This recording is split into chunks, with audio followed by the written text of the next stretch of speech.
Well, we might begin formally, and I'll just mention though before we start, I'm going to invite Stephen to lead the prayers. We'll have a short 10-minute chat at the end of the session to bring up any issues you're having from your side about doing the unit, like any problems or things that you might see that could change to enhance your experience of it. So I'm open to those sorts of ideas. So Stephen, thank you. And I'll ask John to show the prayers.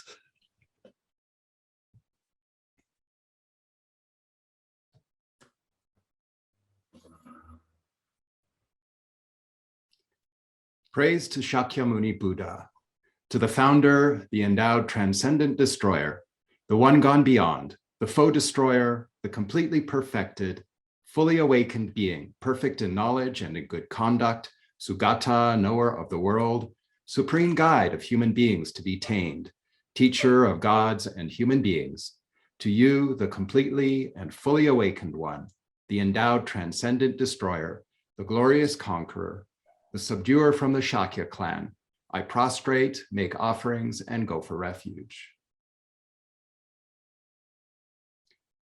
Homage to the Supreme Buddha, homage to the Dharma refuge, homage to the great Sangha, to all three ever devout homage, to all worthy of respect, bowing with bodies as many as all realms atoms in all aspects, with supreme faith, I pay homage.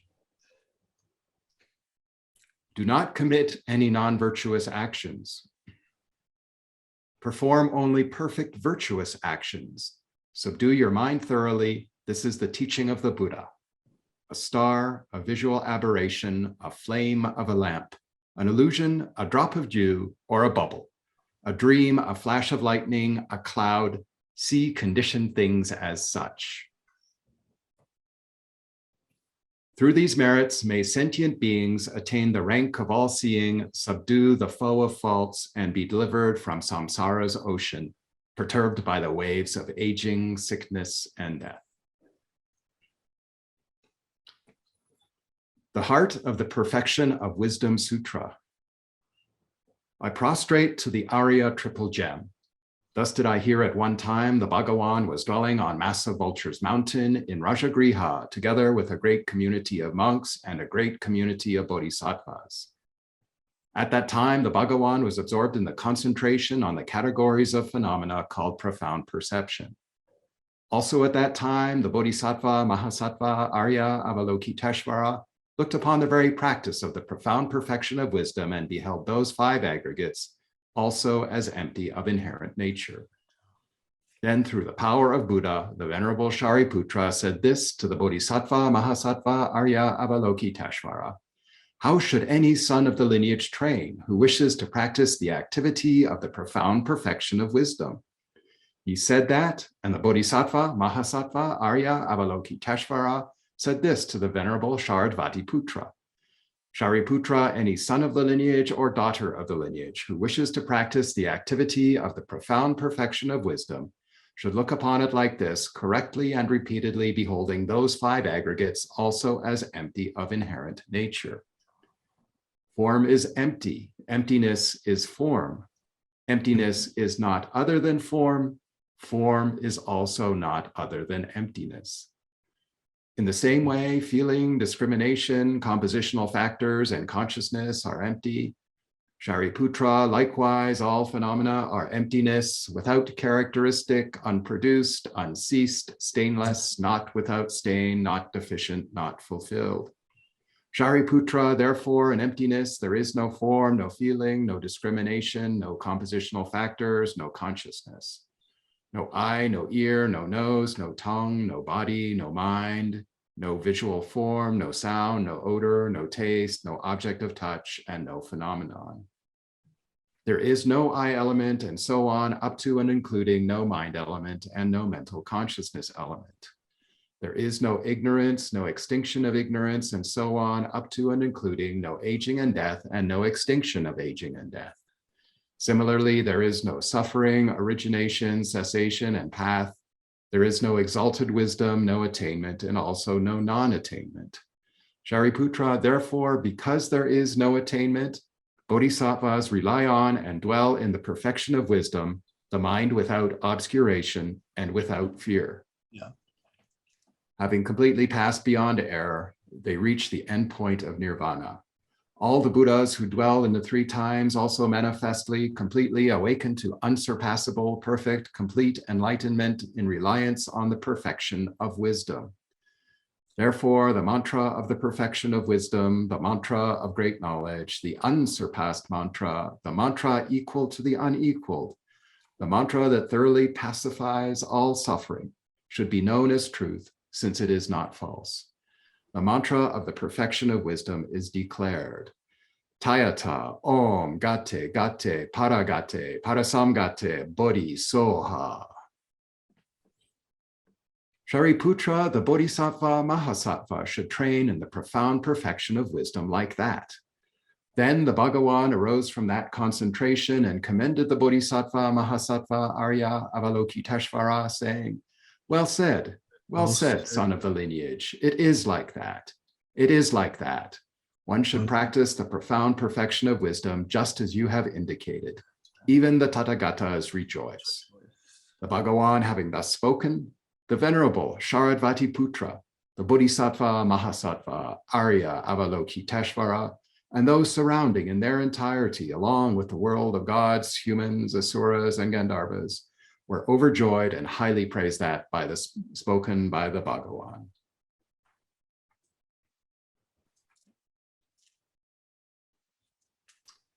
This ground, anointed with perfume, strewn with flowers, adorned with Mount Meru, 4 continents, the sun and the moon. I imagine this as a Buddha field and offer it. May all living beings enjoy this pure land. Idam Guru Ratna Mandala Kam Niryatayami. Once in Tibetan and twice in English, please. Sangye Chodong Soki Chognam La Jantu Bardu Dadni Kyapsuchi Dagi Chunyengi Pesunamgi Drola Pincher Sangye Druparsho. I go for refuge until I am enlightened to the Buddha, the Dharma, and the Supreme Assembly. By the merits I create through listening to the Dharma, may I become a Buddha in order to benefit all sentient beings. I go for refuge until I am enlightened to the Buddha, the Dharma, and the Supreme Assembly. By the merits I create through listening to the Dharma, may I become a Buddha in order to benefit all sentient beings. So welcome everyone. The weeks are flying past, aren't they? It's week 5 already. We've got another 7 to go. So I'm pacing it, and we are speeding up the number of verses being covered. I do aim to complete the text, and at some points I'm going to have to give very brief sort of synopses of the particular verses so that we'll actually manage to reach the end. The verses towards the end are very, very profound and complex because they're dealing with ultimate bodhicitta, which involves penetrating the final nature of reality, which is indispensable for a bodhisattva, because without having that attainment, they cannot achieve their goal of Buddhahood in order to fulfill the needs of others. So it's actually part of our commitment as a bodhisattva. It would only have method, we wouldn't have wisdom. So we wouldn't be creating the causes for the 2 bodies of a Buddha, the Rupakaya and the Dharmakaya, to arise together spontaneously, simultaneously at the time of enlightenment. So they're very, very important verses, and they can be a little bit perhaps bewildering when we read them. They're so incredibly concentrated.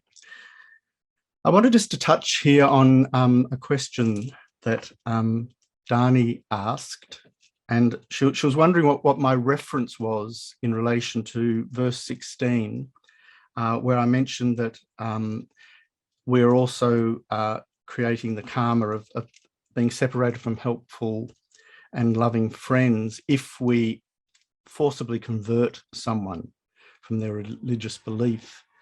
And my source for that was from the Venerable Geshe Doga, whose commentary was given over a 3-year period. in the sort of late 1980s, which I'm using as an extensive resource as well as other texts.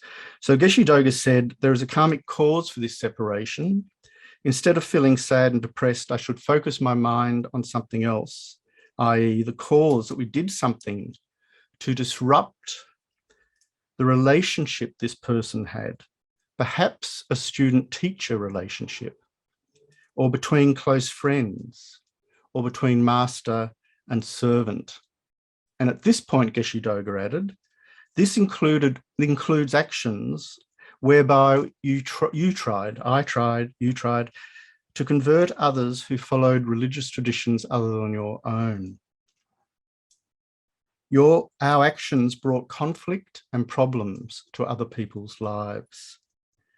So I'm thinking here, just by way of extrapolation, we would add quite clearly, wouldn't we, that any forceful or aggressive dogmatism that is aimed to somehow convert others to our way of looking at things or our ways of belief would have to become a karmic cause to be separated from loved ones in a future time, because we're tearing people away from the tissue of their support structures.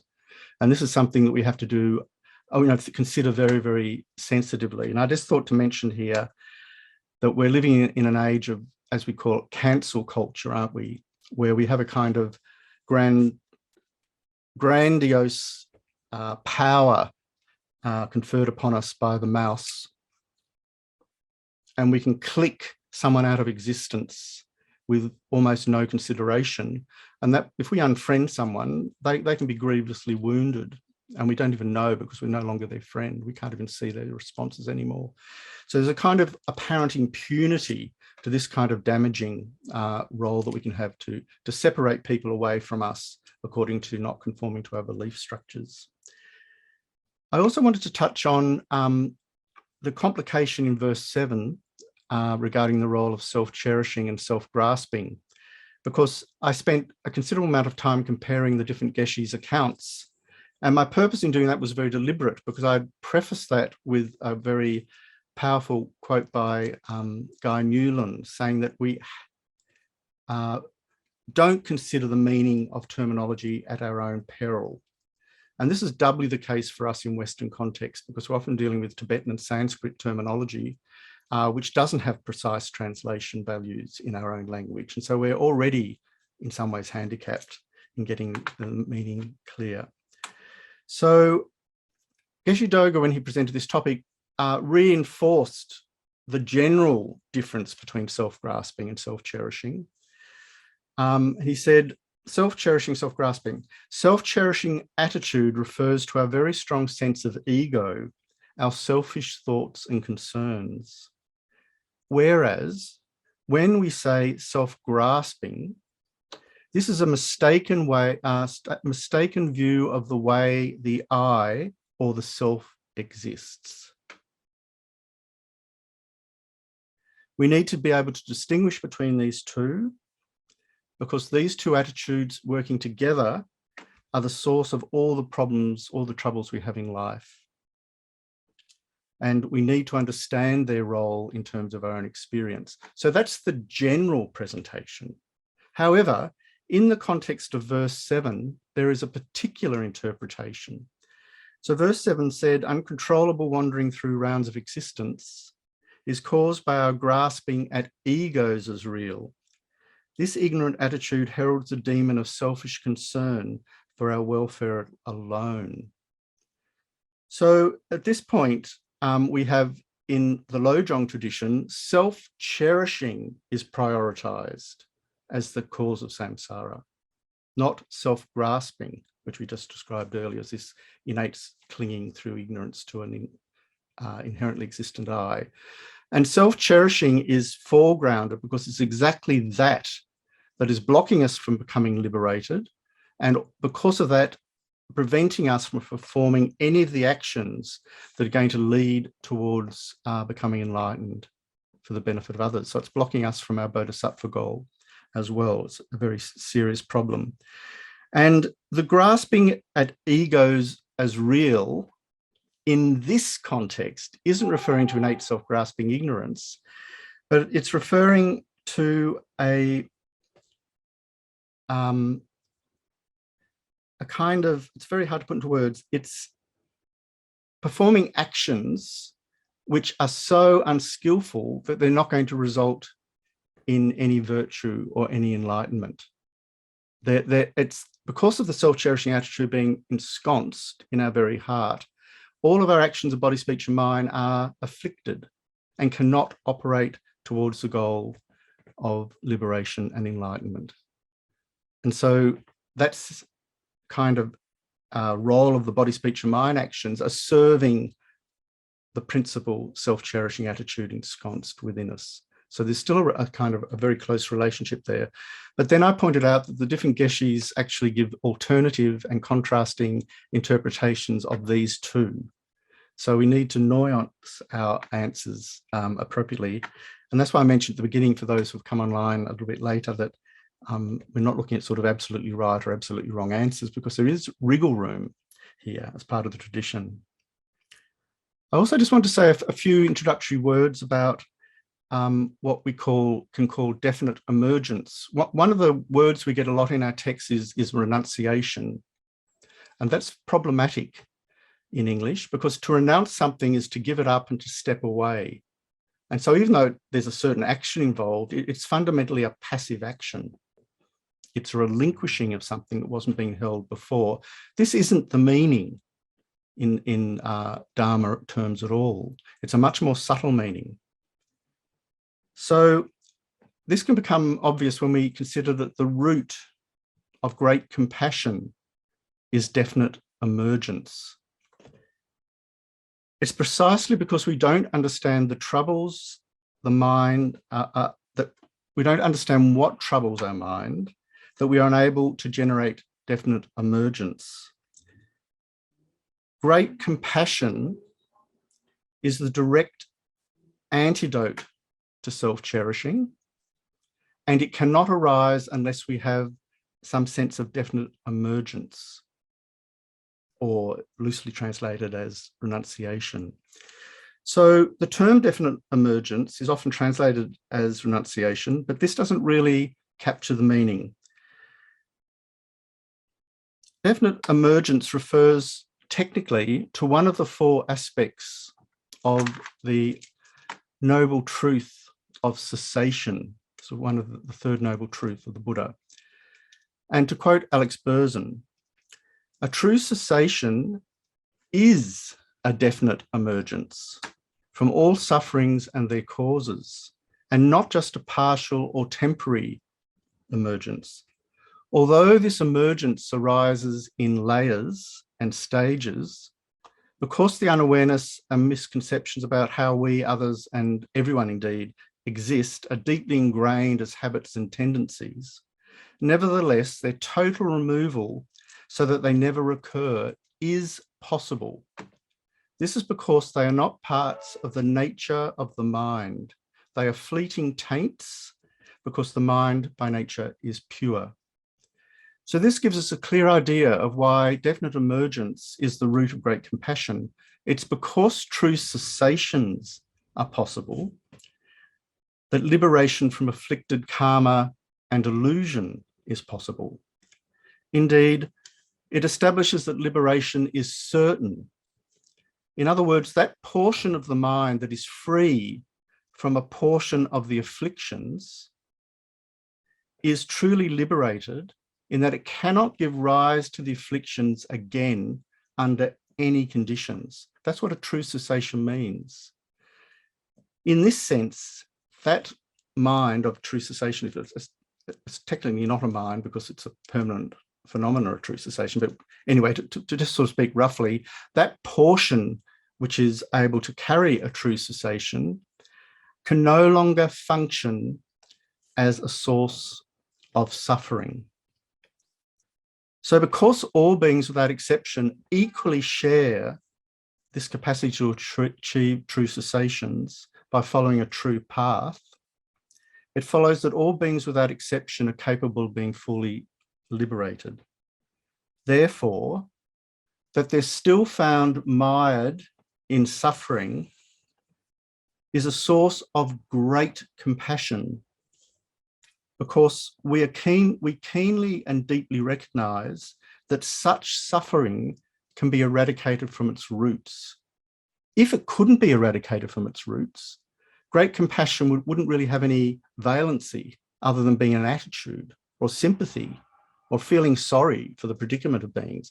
The great tragedy of suffering is that it can be completely redeemed and overhauled and extinguished. And because beings don't realize this, because they're mired in delusion, they don't even recognize the opportunity that they might escape, even from a portion of their suffering, a portion from their afflictions. So this kind of awareness based on great compassion, which has an understanding of definite emergence, is much deeper and much more powerful than this idea of simply stepping away from something. It's like holding a hot potato, isn't it? So His Holiness says, liberation or cessation, it's interesting, isn't it, is the nature of the mind on the occasion of the complete annihilation of defilements by their antidotes. So when all afflictions and defilements have been ceased at this deep level of true cessation, liberation is said to have occurred. So in that sense, liberation is spontaneous once we've removed the causes of non-liberation. And of course, this is the beautiful reason why we use the image of the lotus as the awakening mind as well. So only by achieving true cessations can a sentient being be released from the fixation on the pleasurable effects of cyclic existence, as well as understand how embodied beings are thoroughly bound by craving for existence, as Lama Tsongkhapa describes. So again, in His Holiness's words, if you train yourself in the twin practices of thinking about the disadvantages and sufferings of cyclic existence and the advantages of ridding yourself of these sufferings and the possibility of attaining liberation, then you will be able to generate a determination to become completely free from cyclic existence.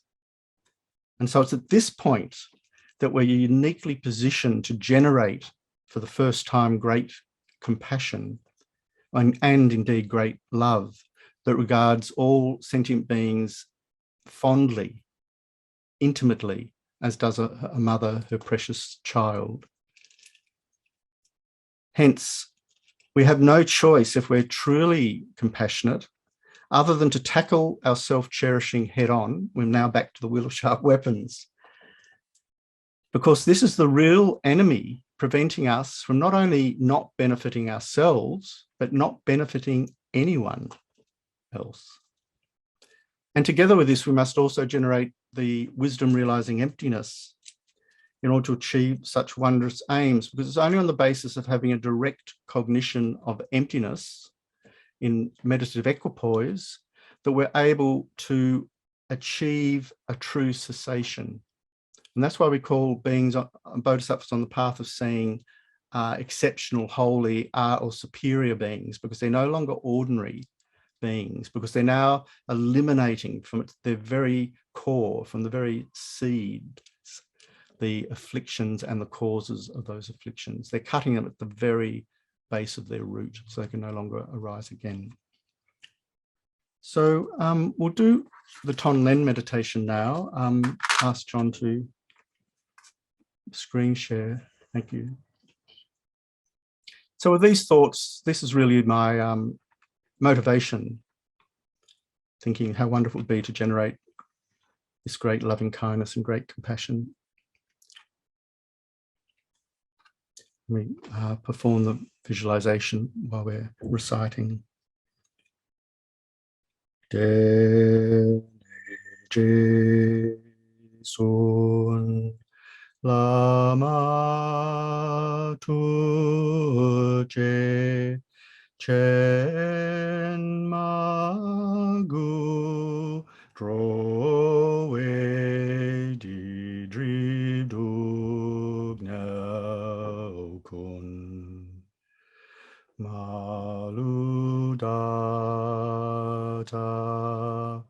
Dalamin Pa Da je shen la tang wai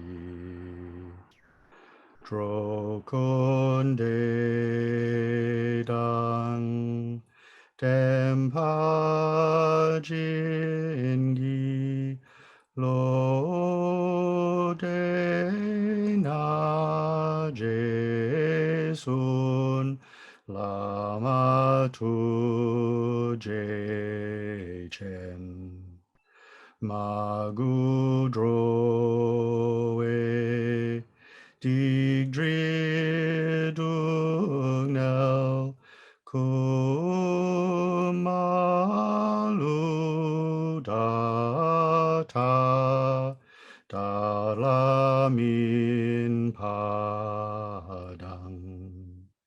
da gi de ge shen la tang wa yi dro kun de dang dem pa jin gi lo de na je sun lama tu che chen ma gu dro we di dri du ngao kun ma lu da ta da la min pa dang da gi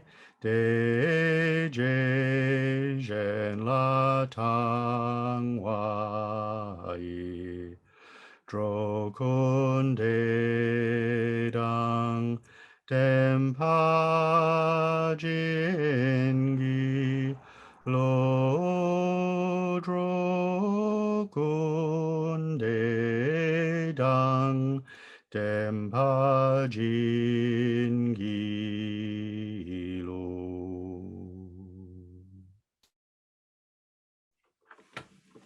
Thank you, John. Thank you, everyone. Just share a quick story. When I was friends with a very famous, really, Australian abstract painter called Roger Kemp, who I'd been interviewing for a book, and he became very, very ill, and he'd never shown much interest in my Buddhist sort of beliefs, if you like. He knew I was Buddhist, but he had had a sort of theosophical background. I think it was maybe based on the Gurdjieff and the Madame Blavatsky and so forth. And so it was quite a different system. But anyway, just before his deathbed, he said, "Oh, can I see your man?" And he's referring to Geshe Doga. So I immediately went back to Tara Institute. I was visiting him in his house, and I said to Geshe Doga, my friend Roger's asking to see you. And instantly, Geshe Doga jumped up, and we were in a car on the way there, which is, very, very interesting that Geshe Doga moved so swiftly. And when we arrived, Roger was sort of in that last stage of dying, as you know, where you sort of rattle and so forth. And Geshe Doga took his hand and manipulated it very, very powerfully like this. I was quite shocked at the physicality of the manipulation. And he then leant over to Roger and said, "Imagine that all the sufferings of everyone, you're taking them on and you're giving everyone your happiness. Do you understand?" And Roger nodded, smiled, shut his eyes, and 2 hours later had gone. He didn't return again to the room. And I just thought, what a remarkable, to witness such a thing for myself, of course, was a great privilege, but also remarkably moving, because Roger Kemp somehow at that pivotal moment had, if you like, the karma to have a great Tibetan Geshe Bodhisattva Buddha arrive personally to conduct him over the threshold of death in this lifetime with the most profound practice of Tonglen that one could possibly have. And because Roger smiled and acknowledged it with a shake of his head, because he couldn't lift his arms, he was too weak, meant that he had understood the instruction. And that alone is equivalent to have done lifetimes of Tonglen practice, to think what it means to do that at that moment. So I just mentioned that as an incredibly inspiring sort of story, really, about how we might conduct ourselves or help someone else at that time as well in their own journey. So we'll now jump to verse 23 and continue the commentary. When others find fault with whatever we are doing, and people seem eager to blame us, only us, this is the wheel of sharp weapons returning, full circle upon us from wrongs we have done. Till now we have been shameless, not caring about others. We have thought that our deeds did not matter at all. Hereafter, let's stop all our offensive behaviour. This is the Burzen translation. The Joan Lascelles translation is a little bit briefer. She says, whenever it happens that we are contradicted by everyone, it is the sharp weapons of bad actions turning against us for having scorned shame and embarrassment. Now we should shun that which is improper.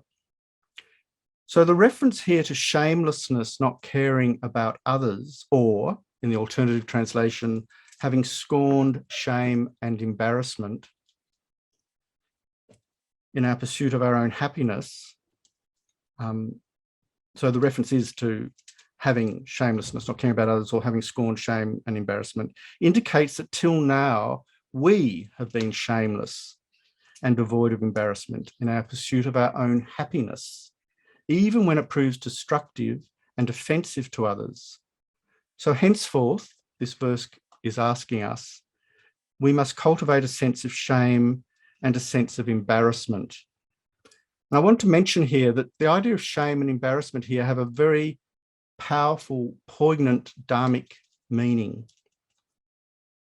And it's useful to refer to verse B6 in the Cessation Guru Yoga for those of us who may do it, but it's okay to read this stanza because it's connected to maintaining one's bodhisattva vows. And it says, not regarding these as detrimental, not forsaking the wish to repeat such behaviour, and having no shame or consideration are the four binding factors that must all be present for 16 of these bodhisattva vows to be complete. But for the other two, holding distorted views and giving up bodhicitta, these four are not needed. I'll guard myself from all these downfalls. So therefore, having no shame and no consideration constitute a major component of what is required to fully break a vow or commitment.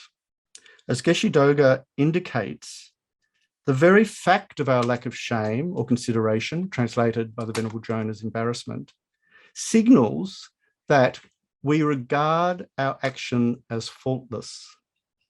Put another way, only when these four conditions are intact do we fully break a vow from the root. However, as just indicated for two of the vows, this isn't the case. They're exceptional.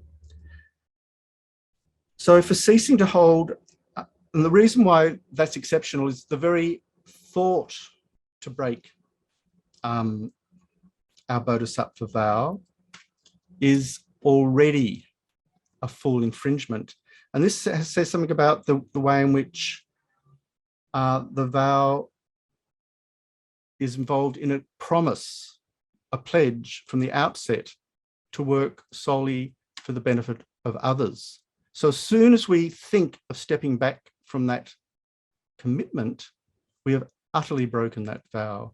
And as a consequence, we have lost our entire set of bodhisattva vows in a single swoop. So it's very, very interesting to consider.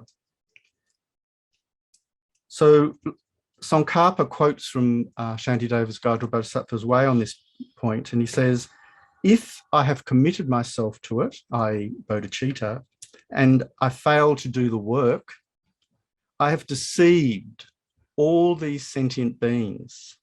What will my destiny be? So we've broken the commitment, not just to ourselves, but to all sentient beings, because what we're promised to do for them, we've now rescinded and reneged. We've stripped it away from them. And so the karmic implication of this kind of lack of consideration and shame is enormous. So in this context, shame means that one doesn't care whether or not one commits a negative action, even in regards to myself as a witness. The emphasis, in other words, is placed on one's own perspective. It's referring to one's own internal monitor, one's interior moral adjudicator, if you like. And in this context, embarrassment or no consideration means one is devoid of any concern from the perspective of the view of others. For example, though it might be against the wishes of one's teachers or the teachings of the Buddha or the wishes of one's friends, we do not desist and do it anyway. So the implication is here that embarrassment helps us from preventing negative actions through an awareness of the social milieu in which we live. Because as we know, even in popular cultural terms, to commit an act of murder is, to say the least, inappropriate. And so if we don't recognize that as a social injunction, we're in danger of breaking our vow, aren't we? Let alone what we think about it privately or personally.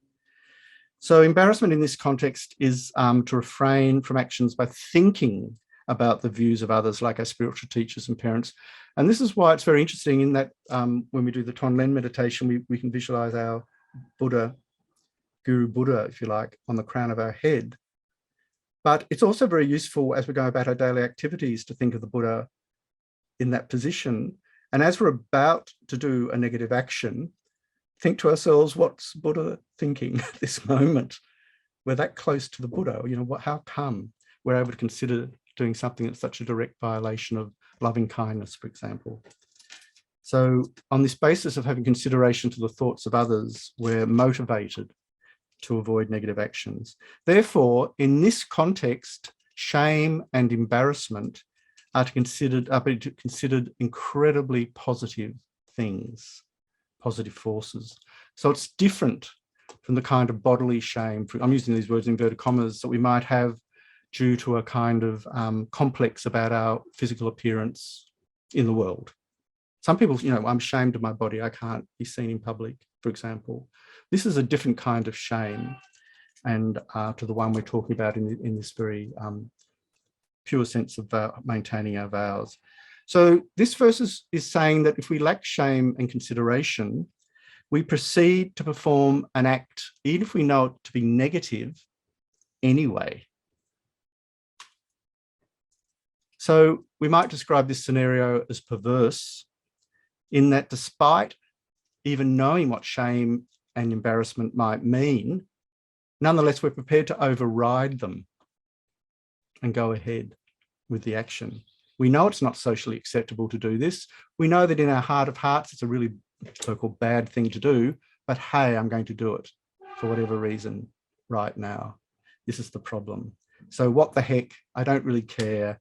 I'll do it anyway. It's only a small act. It won't really matter, and we'll just move on. No one will notice. This kind of thinking is really trading in a way that can be quite damaging. So it's an ill-formed rationalization, if you like, that is enabling us to justify breaking of a pledge or a vow. So Tsongkhapa, when he's talking about shame and embarrassment, says, being pleased with and glad of it. Samudramega and Jayanaputra expound it thus, quote, he is pleased with that shamelessness. And then Tsongkhapa glosses, I take this to indicate either that he is pleased with the misbehavior for whatever shame is not generated, or that the lack of conscience causes him to be pleased with the deed. Samudra interprets being glad, taking pleasure in the breaking of the vow in our translation, as gratification by his very lack of conscience. So we're to understand here that if we take or derive pleasure from our very lack of conscience, this is on top of our lack of conscience about the implication of the act itself. We're not only prepared to do the act, but we're prepared to override our own reservations about doing the act. So it's like a kind of double layering of fault there, which makes the act much heavier, karmically speaking. So you can see how messed up this is, this kind of thinking. So Geshe Doga indicated in his commentary that when we talk about shame, we're talking about the thoughts we have just before performing the action itself. So this is the point where shame should kick in. And because of that shame kicking in, we'll recognize, because it's not skillful or correct, I'll refrain from it. We've still got an opportunity of doing that because we're early on in the sequence of the act unfolding.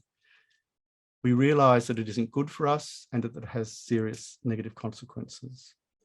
So the conclusion of this verse is that shame and embarrassment in our current discussion are distinct from the way we talk about shame and embarrassment in sort of terms of social awkwardness and so forth in cultural terms. So we'll move on now to verse 24, and I might ask John to show the Joan translation. Whenever there is hostility, verse 24.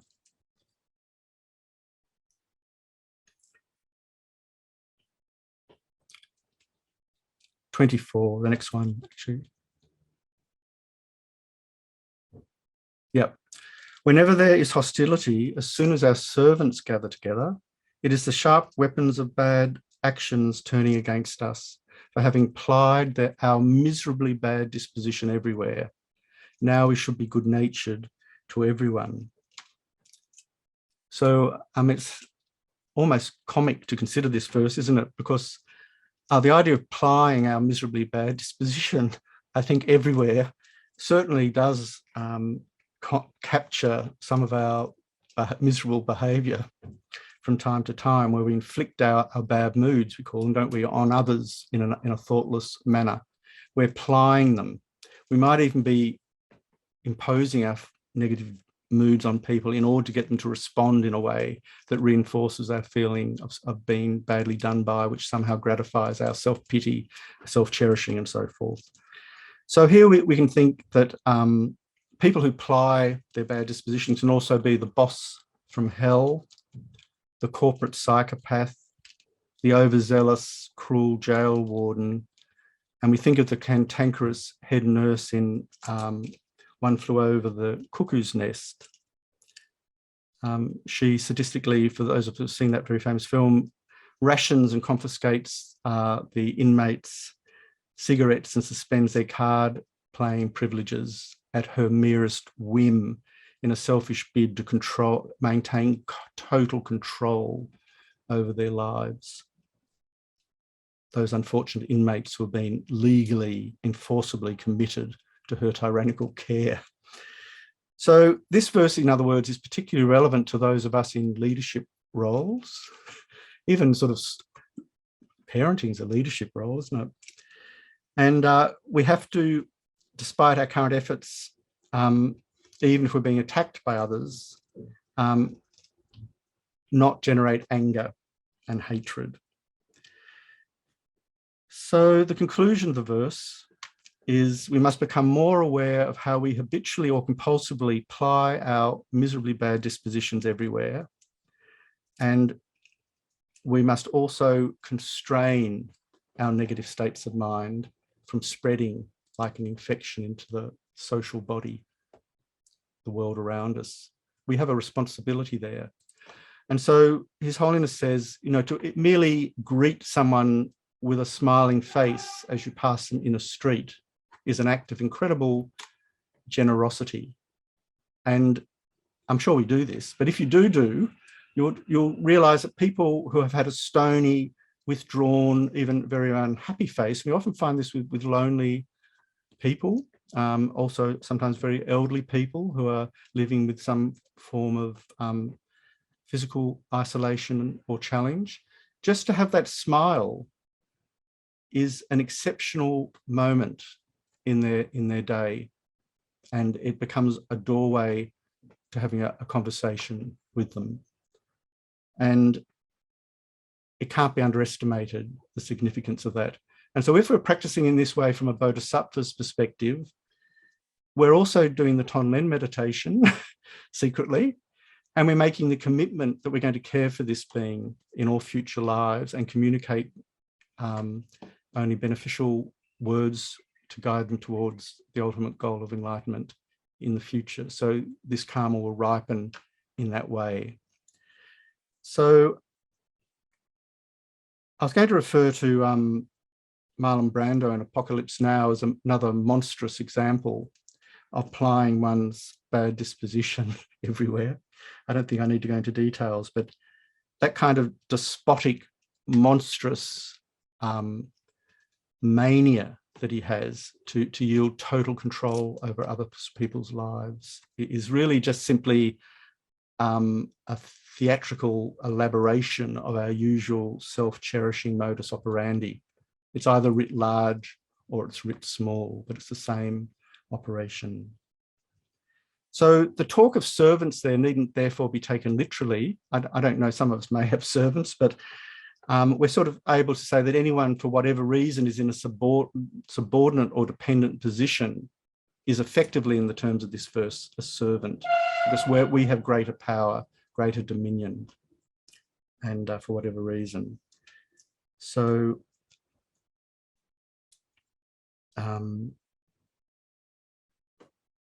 we must respond without anger. And because if we are being treated in this way by others, we have to acknowledge that's the wheel of sharp weapons returning for having caused them harm or ill in the past. And so therefore, in that sense, it's only appropriate that we're now suffering this sort of fate ourselves at this moment. So in other words, it acts as a trigger point to flip us into cherishing others rather than self-cherishing. So Shantideva, as we know, famously says in his first chapter on patience that we should reward or respond to our enemies with a gesture of friendship for this reason, because they're pointing out in the kindest way imaginable the limits of our own capability of loving.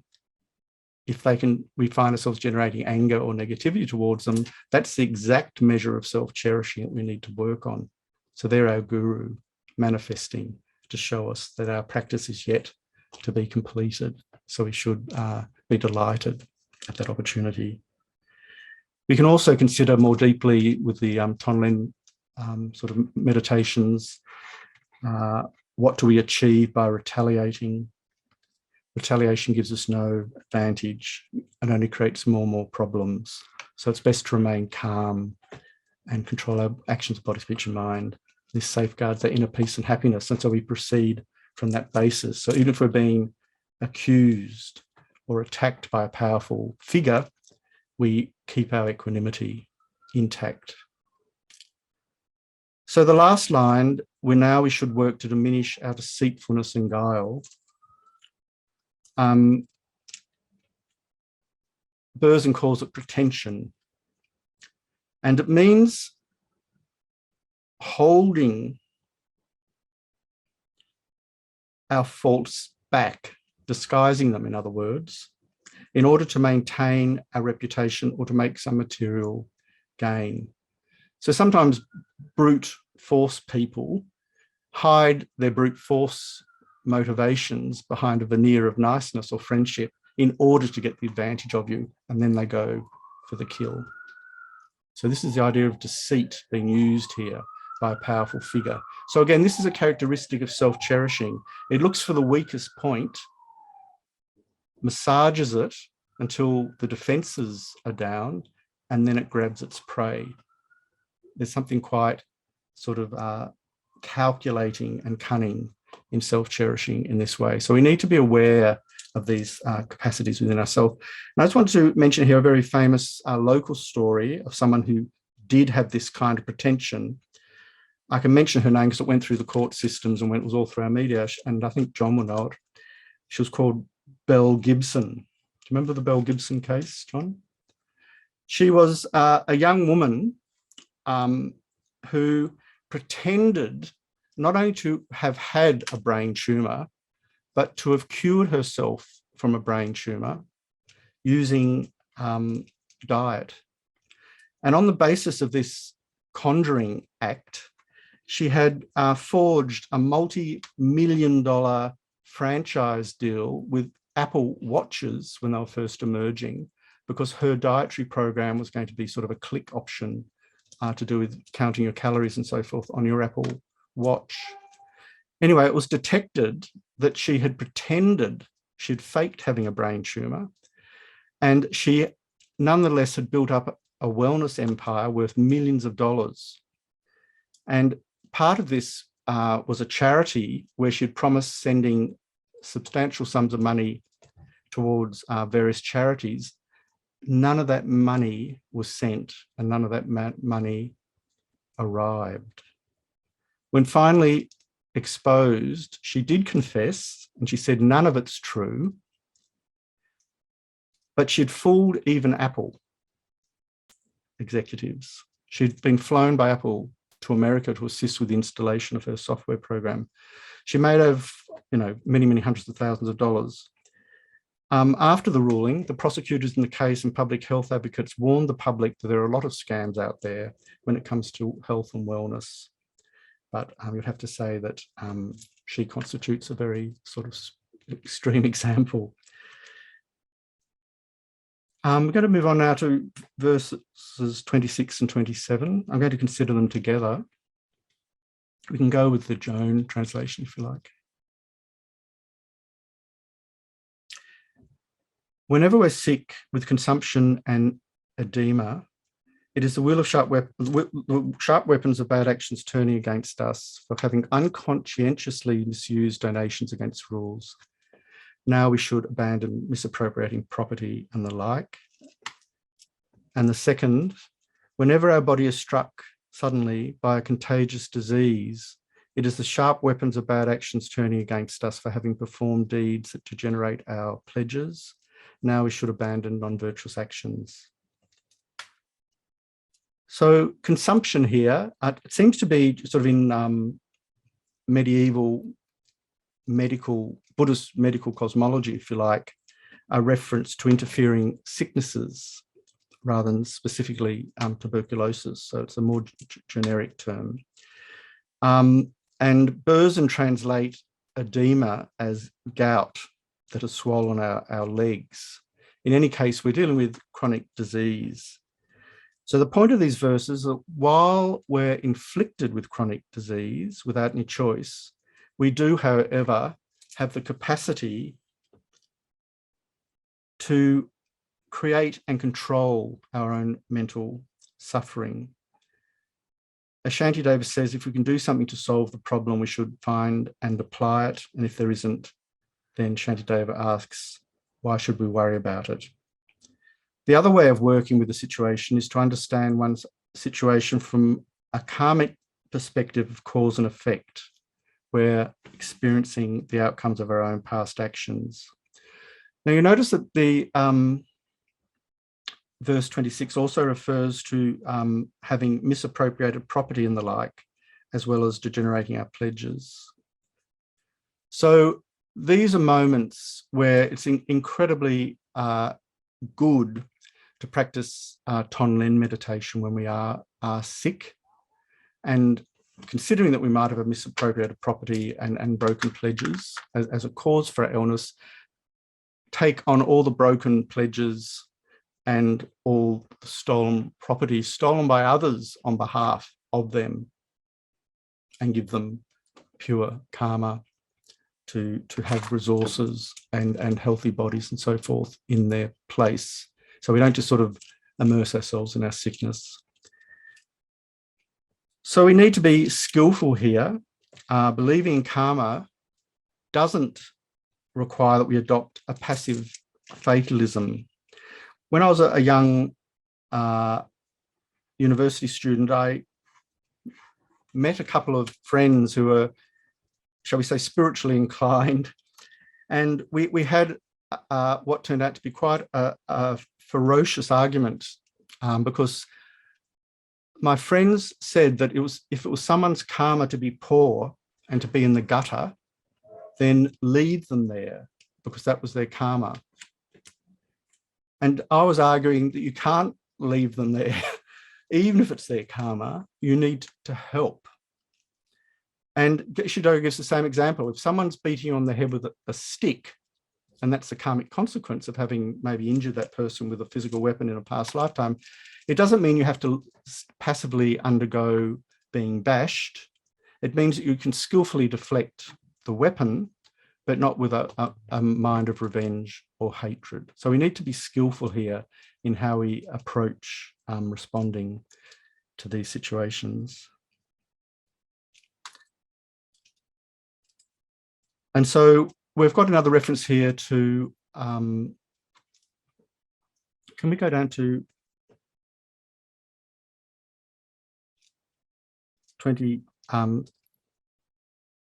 there we go. Generate when having performed deeds that have degenerated our pledges. So we've already referred to this in relation to breaking our vows without having embarrassment and shame. So again, the force of breaking our pledges is very, very powerful and has to be guarded against at all costs.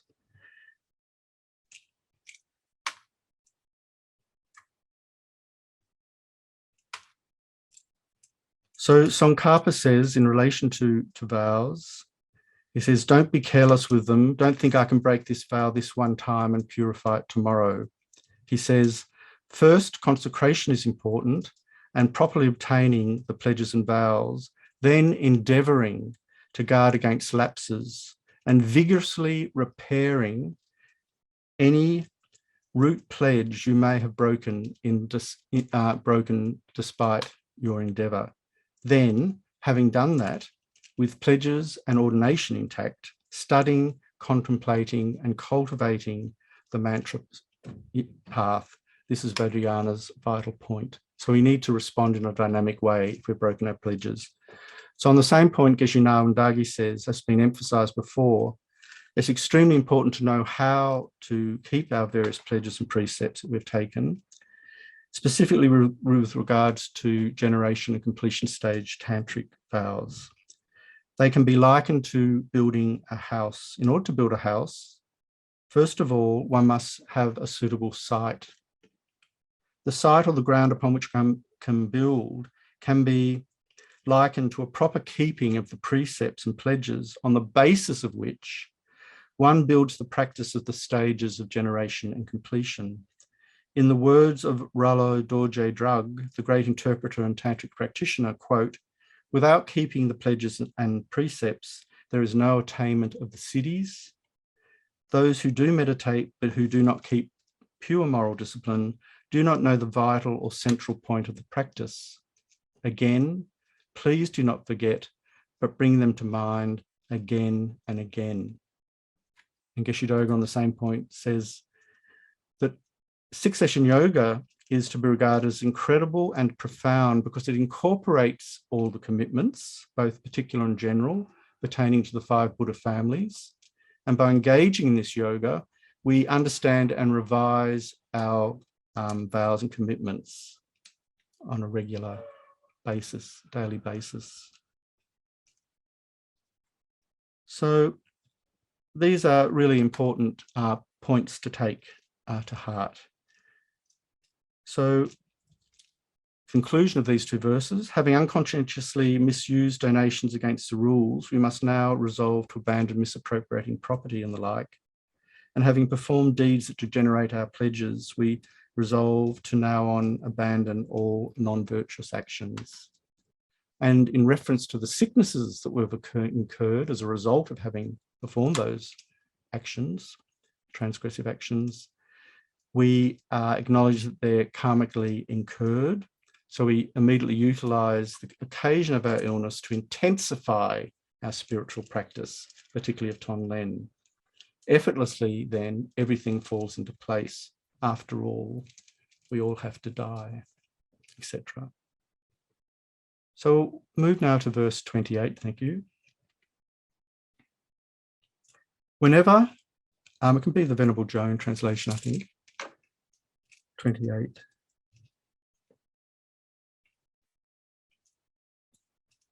Whenever we're intellectually confused about all that is to be known, it is the sharp weapons of bad actions turning against us for having considered that which is worthy to be set aside to be the Dharma. Now we should cultivate the wisdom of hearing and the rest. So this verse reminds us of verse 20, where we were reminded that having a joyless mind and an unclear heart was due to having accumulated negativities in other rebirths. Here, the emphasis is on a pervasive sense of mental or intellectual confusion about what is to be known. In other words, the very foundations of our secure sense of knowledge of anything have collapsed. We find ourselves unmoored, bereft of means to comprehend the meaning or significance of anything. Such, of course, puts us into an extremely vulnerable, if not dangerous place. One suspects that a young person finding themselves cast into such an oceanic predicament becomes ripe for political indoctrination to be groomed as a suicide bomber, for example. The meaning of the last lines, to gain a better sense of the meaning of the words, for having considered that which is worthy to be set aside to be the Dharma, we can consider the Berzin translation, which says, till now, we have thought that the study of Dharma lacked prime importance and could be ignored. Therefore, although the Dharma is always considered to be worthy of prime importance, nonetheless, for whatever twisted, erroneous reasons, we've decided that it's unworthy and hence may be put aside, discarded, or ignored. We then proceed to act on this seriously misguided basis. Hence, the karmic consequence is to experience our mind becoming clouded whenever we study. Geshe Doga specified that an example of this is that when we do attempt to study, our mind simply becomes confused. And even though we're putting incredible effort into the topic, it doesn't seem to be becoming any clearer, and we make no progress. We listen to the words of the Dharma, but the words don't sink in. And even when they do, we can't work out what they mean. And if we meditate on the words, we don't gain any realizations. So we can't make any progress in our study and practice because we've underestimated the value of Dharma teachings in the past and put more value on non-Dharmic activities. So the remedy, as it's said in the verse, now we should cultivate the wisdom of hearing and the rest. And Berzin says, hereafter, let's build up the habits of wisdom to hear and think about what Buddha taught. And so I just want to mention here that on many, many occasions in India, when we're in large mass gatherings, such as Kala Chakra initiation in Bodh Gaya, given by His Holiness the Dalai Lama, His Holiness will stop his teaching and directly address the audience to say that he wants everyone, including all the lay people attending, to read the great classical Buddhist texts, as do the scholars in the monasteries. It's not just simply an activity for those who are ordained to do. And the reason for this is that it leaves very, very profound imprints in our mind. Lama Zopa Rinpoche gives the famous story of Vasubandhu, who wrote the text Abhidhamma Kosha. He recited it every day, and a pigeon sitting on the roof above him was able to hear every word that Vasubandhu recited. After the pigeon died, Vasubandhu checked with his psychic powers to see where the pigeon had been reborn, and saw that it had been reborn as a human to a family in the same area. He went down into the valley and, finding this child, asked the family whether he could have the child. The family offered the child to him and he took it back to his place. The child later became a monk called Acharya Chiramati, who wrote 4 commentaries on the Abhidharma Kosha text that he'd heard when he was a pigeon. Because that text was so easy for him to understand, he became very learned in that subject and wrote 4 commentaries. On the other hand, when he heard Madhyamika teachings, he found them hard to understand because he had not heard these teachings much in a past lifetime. So says Lama Zopa Rinpoche, this shows how hearing the teachings of the Buddha now makes a huge difference, even if we have not heard them in past lives. Even just hearing the teachings of a Buddha, leaving aside understanding them, makes a huge difference in our next lives. So that is the short story. So Dharma, in other words, is the supreme wealth. Spiritual knowledge is the supreme wealth. It is not like material wealth. And we shouldn't worry about storing it, and we shouldn't worry about it being stolen and so on. Spiritual knowledge, in other words, can be likened to a supreme companion who never fails us when we're weak or poor. So our first practice, as the Lamas are always recommending, should be to hear, learn, and study the teachings, then contemplate them, think about their meaning over and over until we fully understand them. And then we meditate and realizations flow from a comprehensive understanding of the teachings. So if you try to short circuit the process and jump straight into deep meditation, so-called, without the process of preparing, it's sort of unlikely that we'll have any wondrous boons, BOONS, sort of miraculous insights and spiritual experiences. So I think that might do for that verse, but hence the importance of the basic 4-year program, of which we're studying one portion of at the moment, and the 7 years master's program. They're incredibly precious opportunities for us. So we'll jump now to verse 29, thank you. I'm actually, keep that there, but I'm going to read the Burson translation while we're looking at Venerable Jones' translation. When sleep overwhelms us while practicing virtue, this is the wheel of sharp weapons returning, full circle upon us from wrongs we have done. Till now, we have gathered the causes for obstacles hindering our practice of virtuous acts. We've lacked all respect for the scriptural teachings. We've sat on our books and left texts on the ground. We have also looked down upon those with deep insight. Hereafter, for the sake of our practice of Dharma, let's gladly endure all the hardships we meet. So here we need to consider, approaching this verse, that there are 2 types of Dharmas or spiritual teachings. Firstly, there are the texts, the scriptural texts, together with their oral transmission. But the other kind of Dharma is the internalized Dharma, referring to the qualities of Dharma practitioners, as well as forms of spiritualizations that such practitioners may carry. So to overcome our ignorance and mental dullness, we need to develop our faith and respect towards both types of Dharma. So the second type involves not looking down on those with deep insight, because they're the carriers of deep scriptural understanding. So to look down on them is equivalent to looking down on the scriptural understanding that they carry.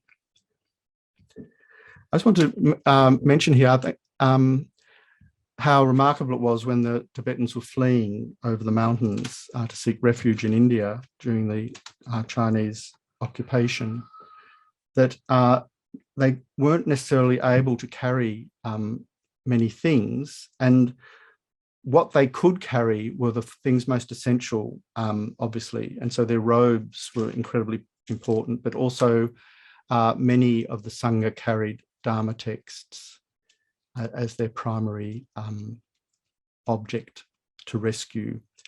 And on an even deeper level, many of the great lamas and geshis and yogis were able to carry their memorized practices in their minds. And this reminds us of Ray Bradbury's famous film story, doesn't it, about a world where all books are being burnt and there's only remnants of the memories of those books in the minds of those who had once read them.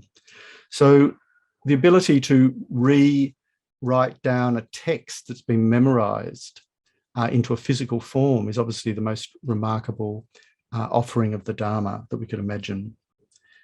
So the general sort of injunctions to be reminded of here is that we don't put our Dharma texts on the ground, and we don't step on them, we don't step over them, and we certainly don't sit on them, and we don't put a dirty object on them, such as our nose tissue, or, and I have seen this, an ashtray.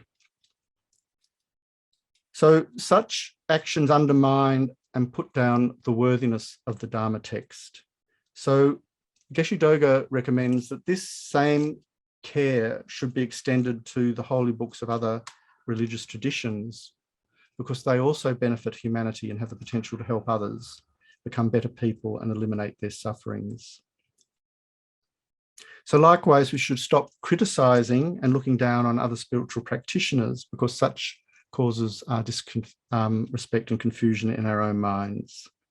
So the last two lines, hereafter, for the sake of our practice of Dharma, let's gladly endure all the hardship we meet.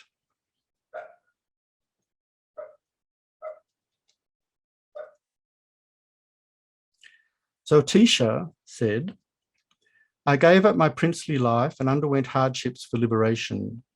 Having collected immense merit, I met the holy guru Dharmarakshita, who gave me the initiation of the Dharma and transformed my understanding.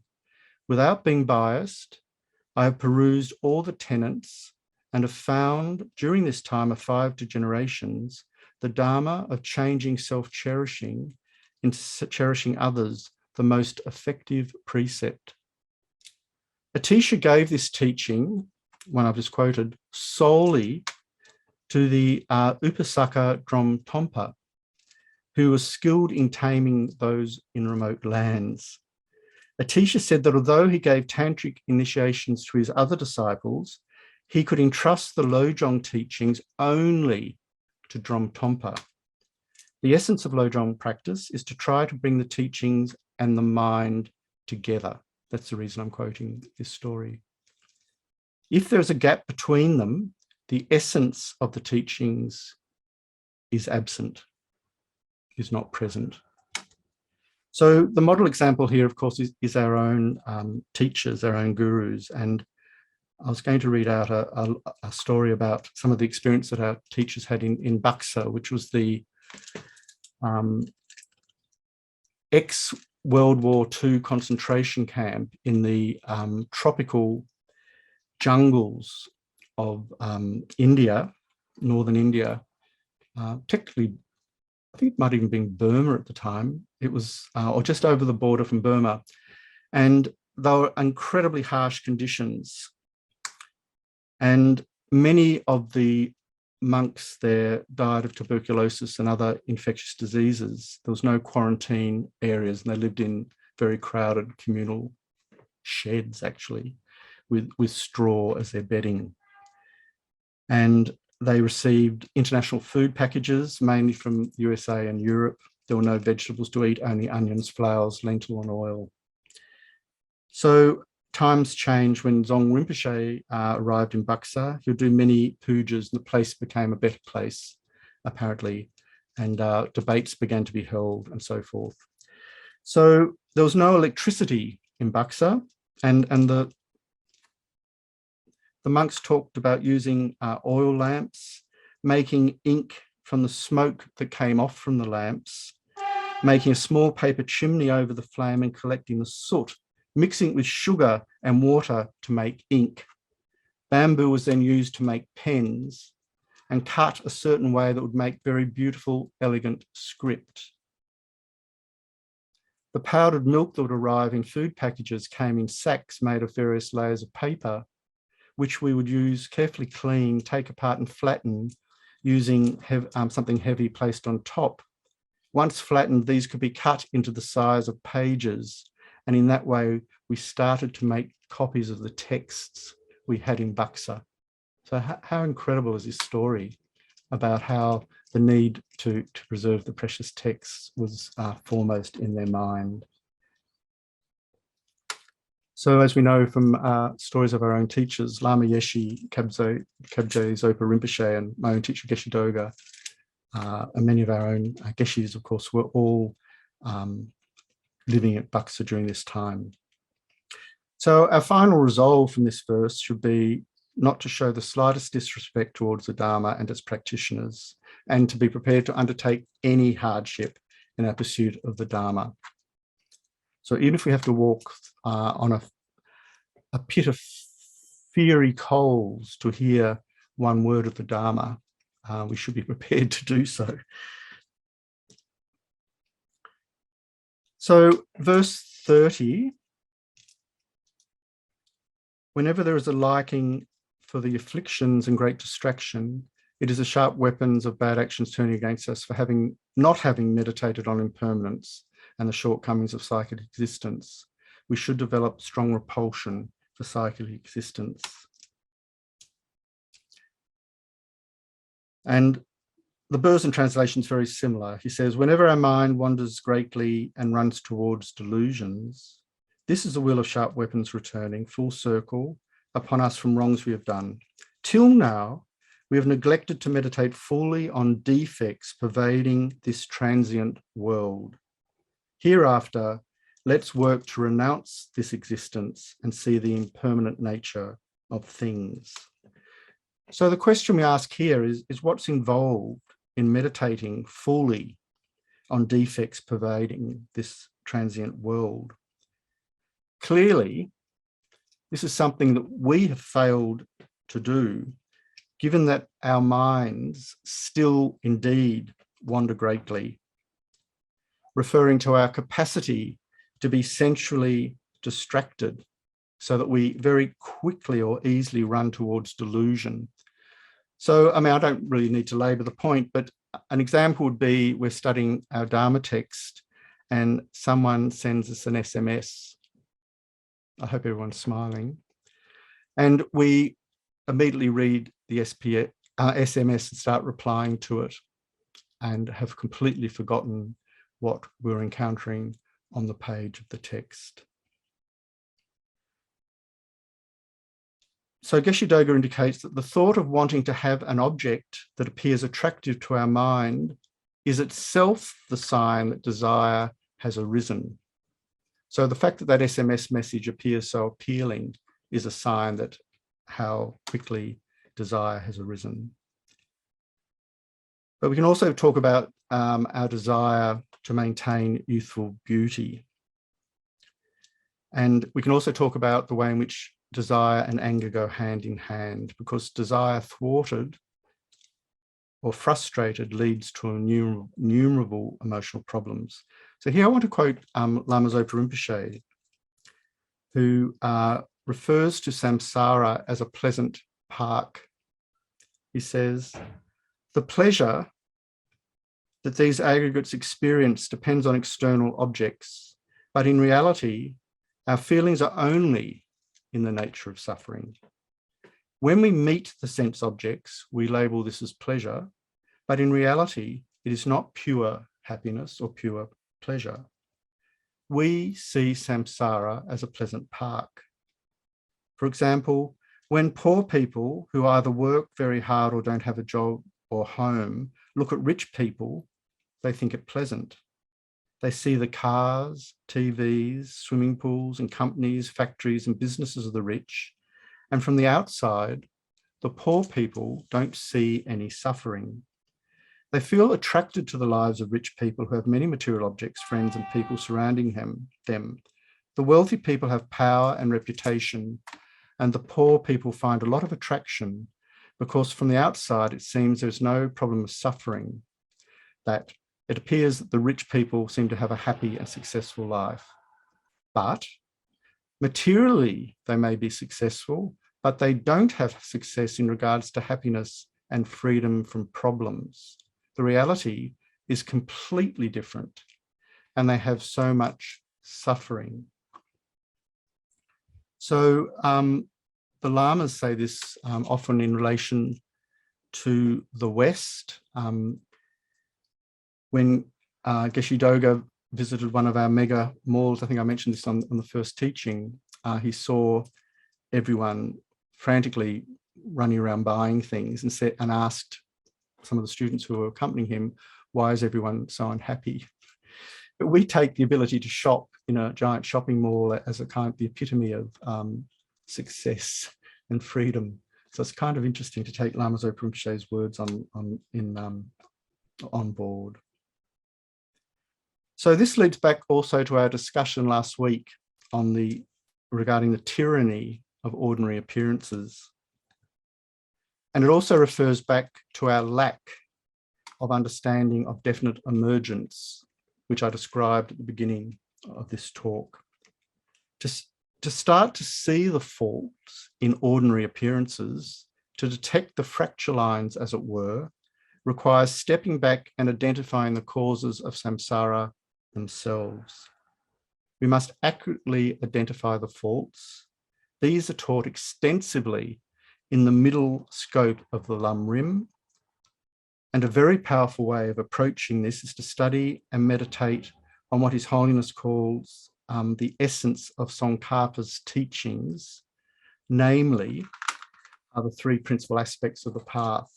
And so this very beautiful, splendid book was published a couple of years ago, The Essence of Tsongkhapa's Teaching, and it's a pith instruction, if you like, a commentary on Tsongkhapa's three principles of the path. So in his commentary, His Holiness says, in teaching the first two noble truths, the Buddha described the faults, the defects that must be given up and eliminated, that is, true sufferings and true origins of suffering. In teaching the second pair of the Four Noble Truths, that is, true path and true cessation, the Buddha explained that there is a method, a path, to get rid of these sufferings and delusions through which the complete cessation of all these delusions can be attained. If there was no method or cure to eliminate suffering and attain a state of complete cessation and peace, it would not be necessary to talk about it, discuss or meditate on suffering, because doing so would merely engender pessimism and create more suffering for oneself. It would be better, he says, to remain bewildered and carefree. However, we do have a chance. There is a method, there is a path to get rid of suffering. So it is worthwhile to think and talk about suffering. This is the importance and encompassing quality of the Buddha's teachings of the Four Noble Truths, for they provide the basis and foundation of all practices. So His Holiness here is describing that in this context, the determination to be free is, when we think about suffering and the true origin of suffering, and we come to an understanding of these two truths, we will generate a wish to rid ourselves of suffering and its causes. Because we dislike true suffering and know the true origin of suffering, we will generate a wish to reject them. This is called the determination to be free. So this determination to be free in its entirety, or comprehensively free, if you like, is what's called renunciation in this context. So I'll just read the three verses from Lama Tsongkhapa's three principles for reasons of auspiciousness, apart from the fact that they're exactly on this meaning. Without pure renunciation, there is no means to pacify the yearning for the joys and fruits of samsaric ocean. And as craving for existence chains us thoroughly, at first search for true renunciation. By cultivating in mind that this human life is so hard to find, yet has no time to spare, preoccupations with this life will cease. By contemplating repeatedly the truth of karma and samsaric suffering, preoccupations with the next life will come to cease. As you habituate in this way, and when not even an instant of admiration arises from the prosperities of psychic existence, and when the thought aspiring for liberation arises day and night, at this point, true renunciation has arisen. Such renunciation too, if not sustained by pure awakening mind, will not become a cause of the perfect bliss of unexcelled enlightenment. Therefore, O intelligent ones, generate the excellent awakening mind. And verse 9 of the same text says, even if you gain familiarity with renunciation and awakening mind, you will not be able to cut the root of samsaric existence, so strive in the means of realizing dependent origination, which is referring again to the need to realize emptiness. So I want to just forecast here two of the later verses of the text because they lift the ante on these verses. They say, verse 55, appear, Yamantaka, O wrathful protector. I make further entreaties to make of you still. I have further entreaties to make of you still. This sack of 5 poisons, mistakes and delusions, drags us down in the quicksand of life's daily toil. Cut it off, rip it to shreds. Verse 56, we are drawn to the suffering of miserable rebirths, yet mindless of pain, we go after its cause. Trample him, dance on the head of this treacherous mind concept of self-concern. Tear out the heart of this self-centered butcher who slaughters our chance to gain final release. So the fact of the matter is that we have been under the dominion of this butcher of self-centeredness since time immemorial. If we're not going to resolve now, this minute, to trample and dance on the vicious head of this demon who slaughters our chance to gain final release, then when exactly are we going to start doing so? So this is the great question that should resound within us so that it shakes our afflicted aggregates as might a giant bell. So towards this point, Deshe Ngawandagi reiterates the instruction in the verse which says to meditate on the awareness of impermanence because it's indispensable for generating the determination to be free from suffering in this context. If you do not think of death in the morning is wasted on mundane affairs, he says. If you do not remember death at noon and in the evening, afternoon and evening will be wasted. Develop the thought of impermanence. Although you may be young, age will soon be upon you, expect it or not. There was once a monk who was lazy all his life. When age came upon him, he wept and lamented, for he had never expected it to happen. From the moment of entering our mother's womb, we begin to age. It seems as though years pass quicker now, and every moment we're closer to death. We must develop the thought of impermanence. And so, of course, this is also tying us back into Lama Zopa Rinpoche's example of the pleasure park.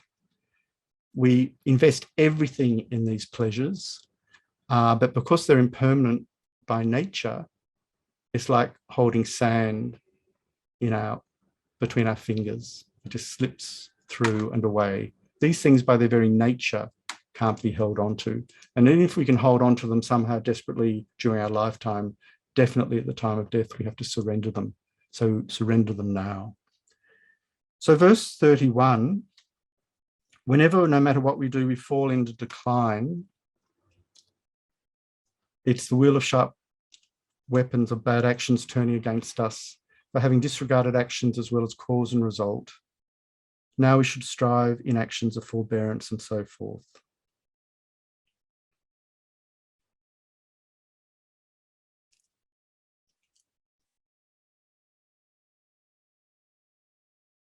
So this refers to a situation similar to the one we described before about becoming confused or dull when we're attempting to study the Dharma. Some spiritual practitioners spend a great deal of time studying the Dharma, yet they find the more they study, the more confused and ignorant they seem to become. Likewise, there are meditators who have been meditating for a long time, but their practice doesn't seem to yield any results. and instead of greater clarity of mind, mental dullness arises instead. And as well, we can think about worldly people who have failed in various pursuits and face many obstacles at work and so forth. So again, we can see the important link between our current unwanted situation and the actions of our past. Harmful actions come about from having a selfish mind and a selfish attitude. All our negative actions are based on this mind, which means that any problem we are now facing is an indication of our disregard for the law of karmic cause and effect. In other words, we haven't taken karma seriously.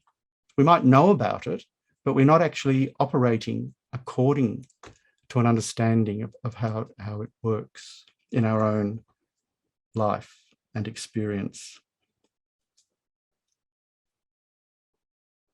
But this verse is also encouraging us to take stock and not be discouraged when we face a problem, because we can understand where the problem is coming from, and we know that we have resource to some wisdom to apply to the problem.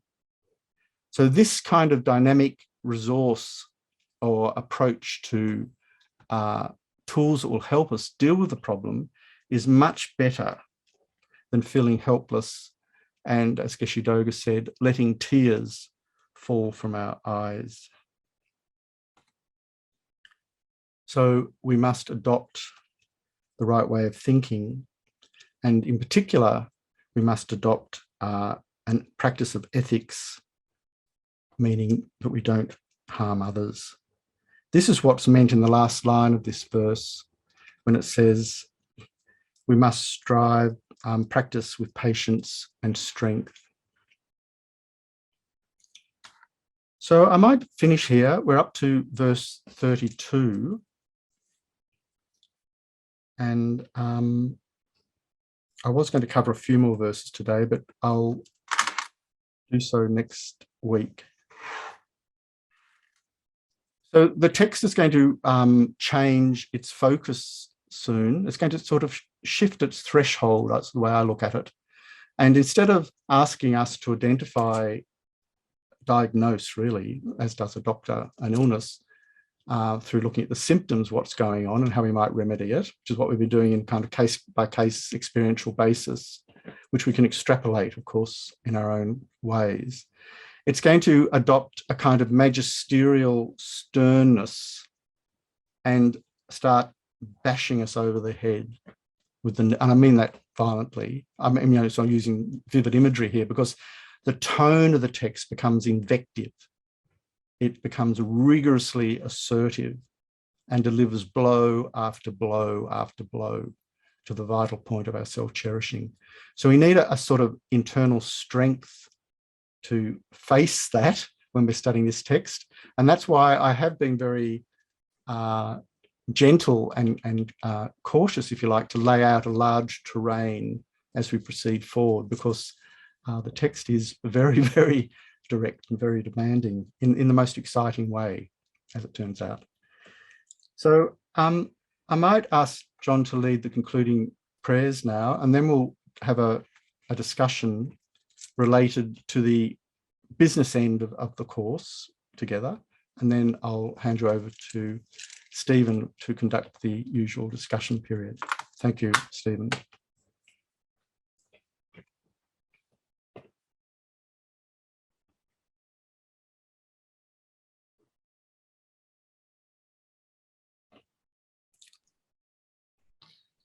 Due to the merits of these virtuous actions, may I quickly attain the state of a Guru Buddha and lead all living beings, without exception, into that enlightened state. May the supreme jewel bodhicitta that has not arisen arise and grow, and may that which has arisen not diminish, but increase more and more.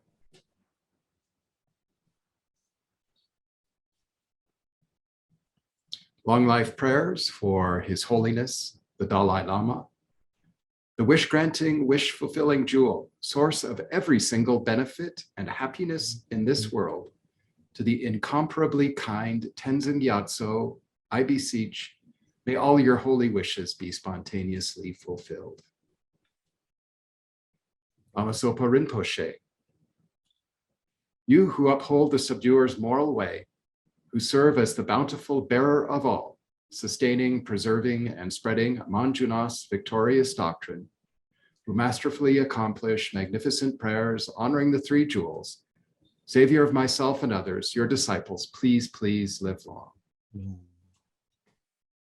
Tenzin Oso Hita, Venerable One, to you whose kindness exceeds that of all the conquerors, for those wanderers in far-off places, especially the West, mindful of your loving concern for us in intentionally descending again into a family of a far distant land, we make this request, O Lama, please, please live long. Thank you. Thank you. So I'll throw it open actually, because I would like to hear from your sides.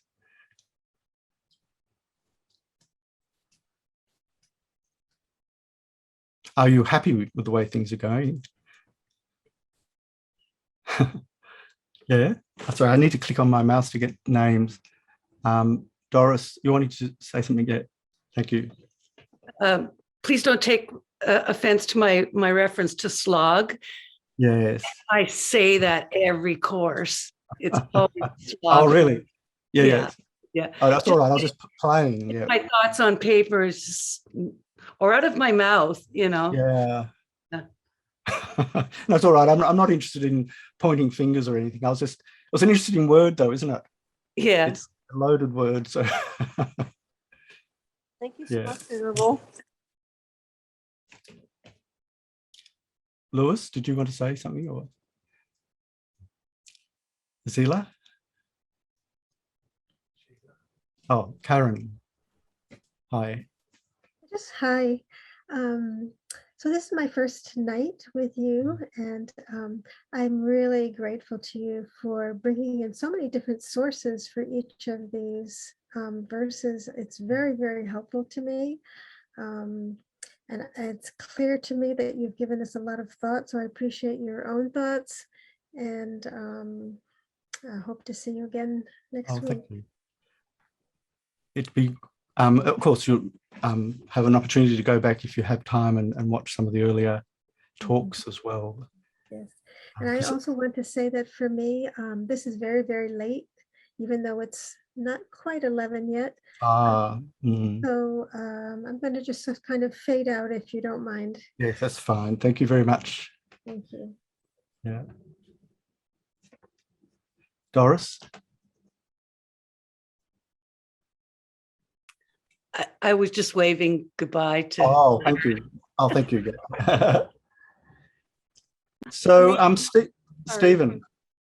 Yeah, well, John and I were, we meet a little bit before the class starts, and we just we catch up with each other and, talk about what's happening in our lives and all of that. But, we always come back to how much we're both enjoying this class. And, John, if you want to add to that, you're welcome to.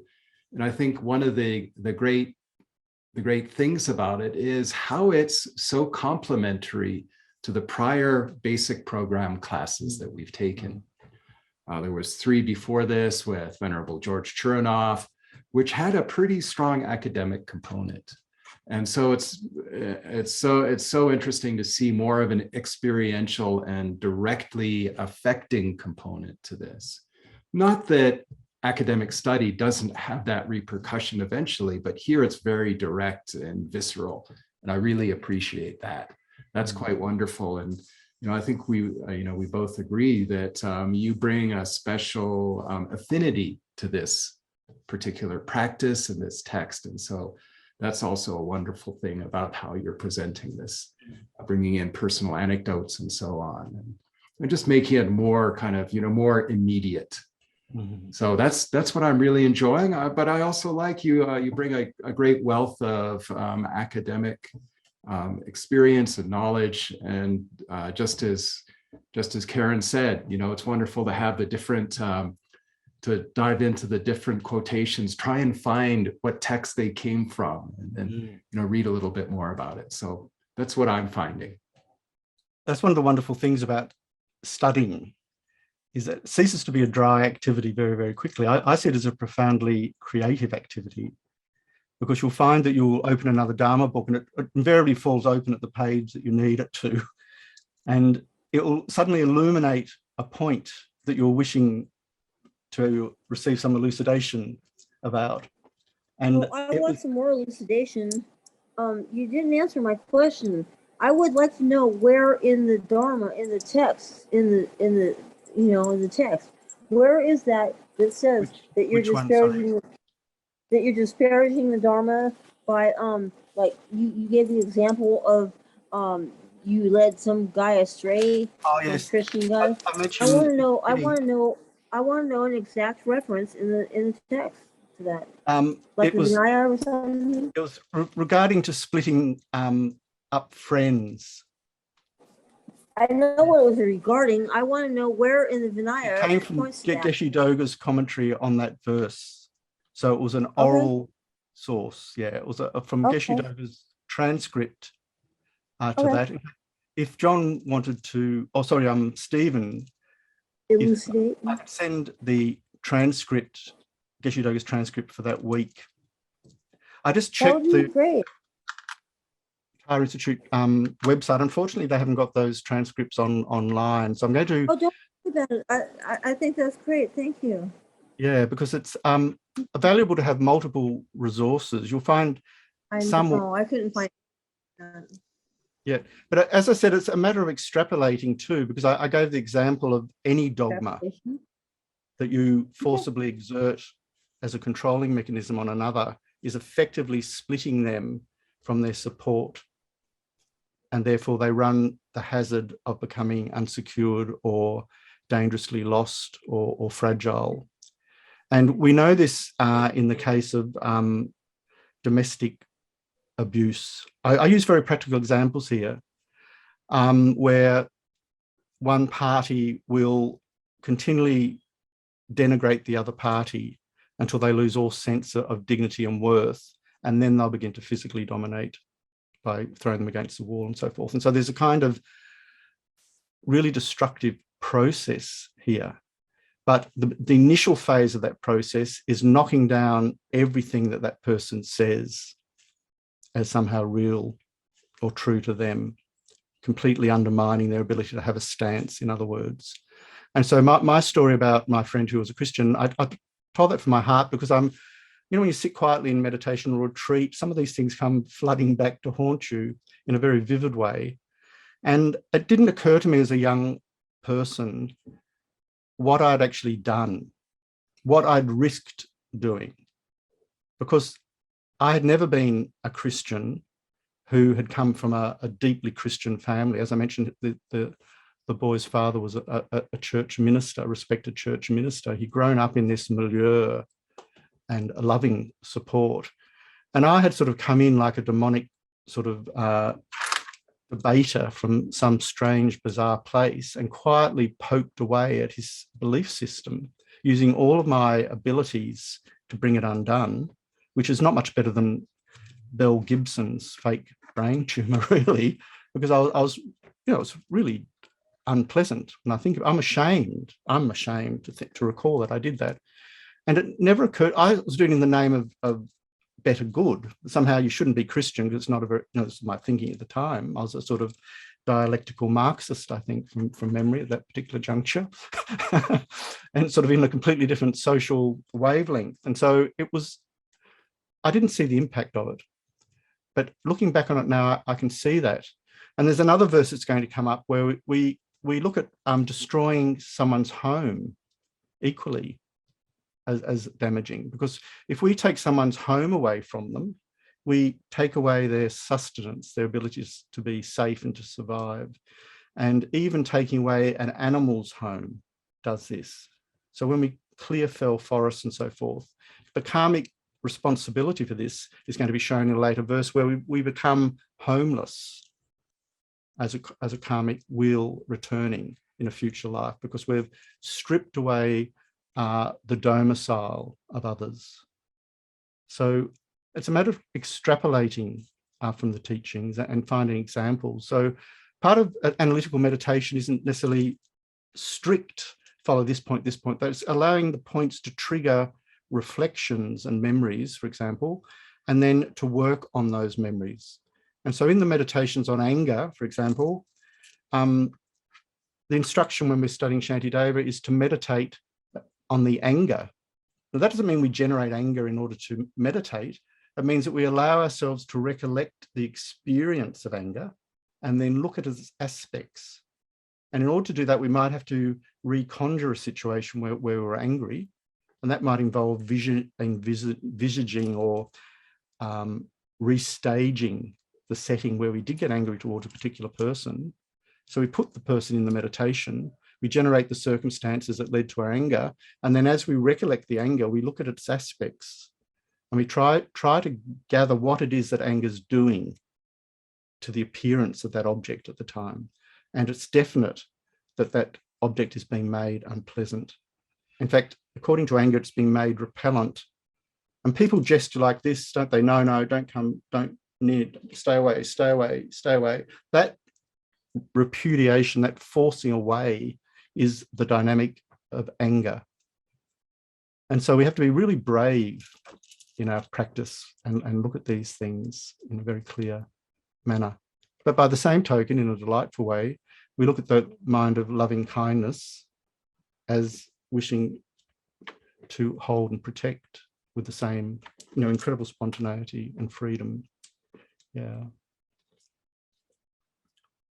So the questions are a formal part of the basic program requirement. So they're really an academically technical prerequisite for graduating in this unit.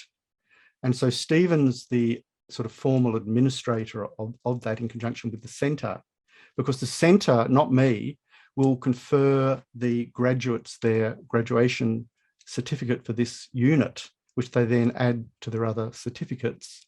And when they've gathered the 5 together, you're in the wonderful position of being able to consider applying for registration as a teacher. That's on the outer, but the benefits, of course, are also very, very personal ones. So in order to guarantee some academic rigor, if you like, we do go through a rather formal process of setting weekly questions, and I ask you to attempt them. And then there will be an exam based on a selection of those questions. But I'm not going to design that exam to trick you. In fact, I'm even thinking that I might pre-select a third of the existing questions and say that from amongst those, I'm going to select a smaller number. So you don't have to feel that you have to study everything again. So all we need really to do now is to look at some of the questions and have a go at them, because you'll find that very rewarding. And look at Lama Tsongkhapa's commentary on 3 Principles of the Past when we deal with the verses of giving up the pleasures of cyclic existence. Look up Pabonka, use your own reference materials and sources. When we're dealing with the nature of the mind and adventitious defilements, you might want to draw on your low rig teachings, for example, the nature of the mind, what is mind, what is a delusion, and so forth. And so you can really utilize everything.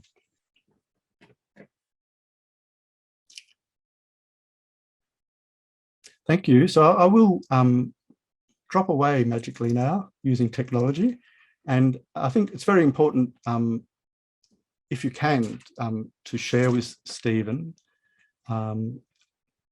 some sort of responses to the verses, because it's really about that emotional processing that the true meaning of the text takes place, I think. So thank you very much, everyone. I'll see you next week.